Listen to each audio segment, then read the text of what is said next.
Hello and welcome back to Count Out by YouTube channel. My name is Gavin and today we're going to be talking about Friday the 13th Part 3, released in 1982, directed by Steve Miner. Guys, haven't already, please hit that like button, please hit that subscribe button. As always, let's get right into the video.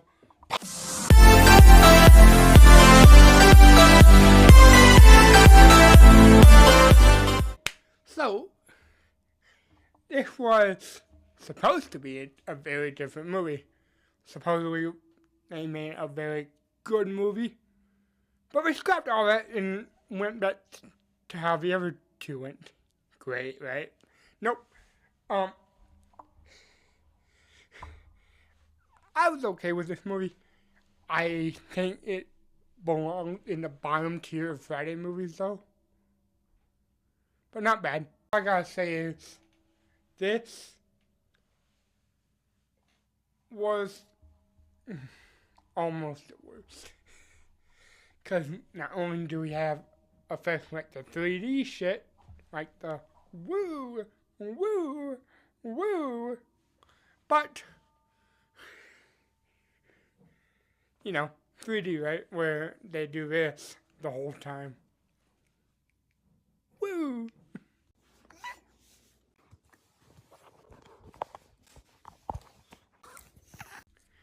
But they also went through a production hell. Again, what's up with the Friday the 13th movies that always go into production hell?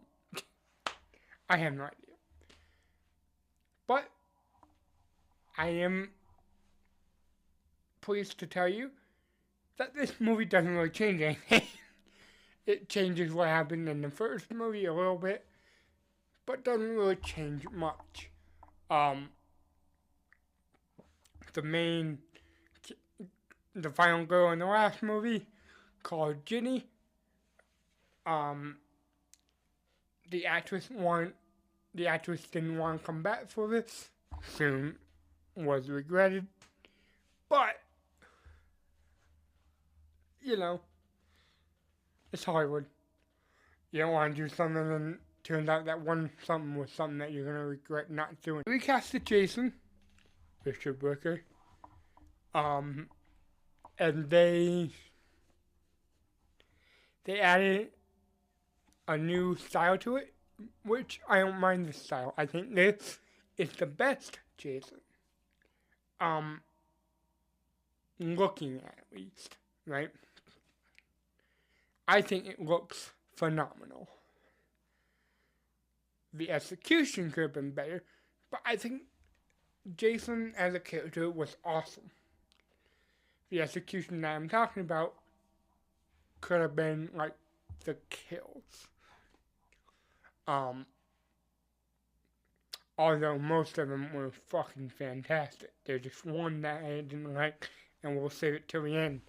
But yeah, I'm just not the biggest fan of these type of movies where they just rehash what we did in the first and second movie.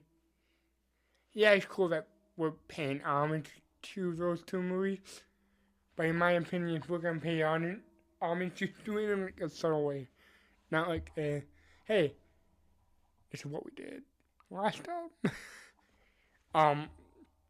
We've opened up with a freaking flashback for the last few movies. But, you know, we did have a few people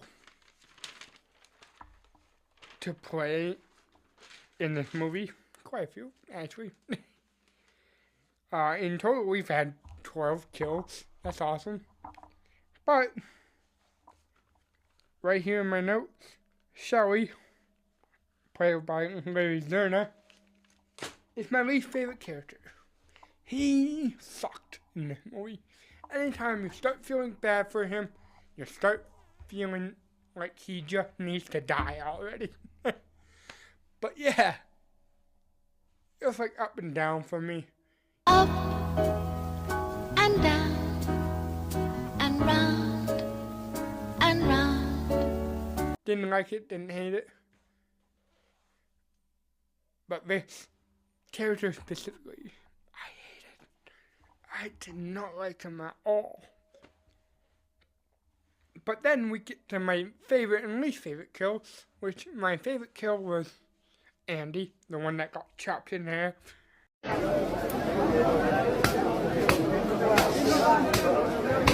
Awesome, and the way that they did it was practical and wonderful, and I loved it.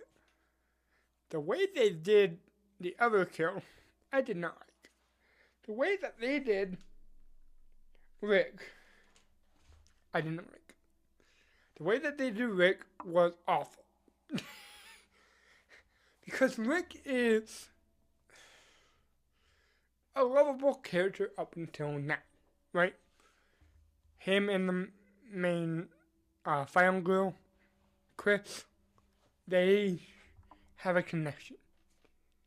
My one thought about this movie is I feel like, okay, this is just how I feel. They used all the budget for the 3D, so they didn't really have much to do with the kill. But yeah. My least favorite kill is probably Rick. The way that they squeezed his head and eyeballs popped out and turned to 3D.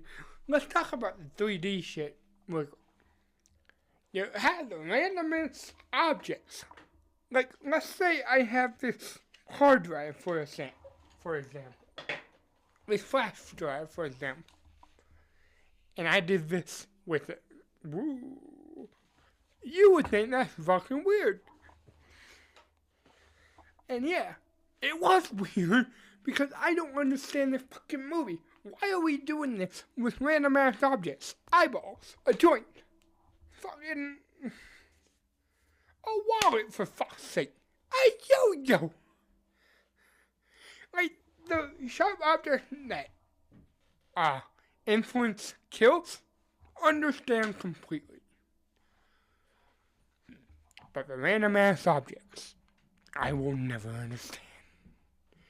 But yeah, still not a bad movie, just I gave the first movie 4 out of 10. Gave the second movie 9 out of 10. I'm gonna give this third movie like a 6 out of 10. Not bad, but not up there, you know? And again, I don't think the first movie was the worst movie, because I just got done from watching Jason Take Manhattan. So, that means I've watched a lot of bad movies recently. And let me tell you, number one will not be on the bottom for sure. But comment down below and let me know what's your favorite part of these movies. Make sure you like, make sure you subscribe, and I'll see you tomorrow for another review. Have a great day, guys. Bye.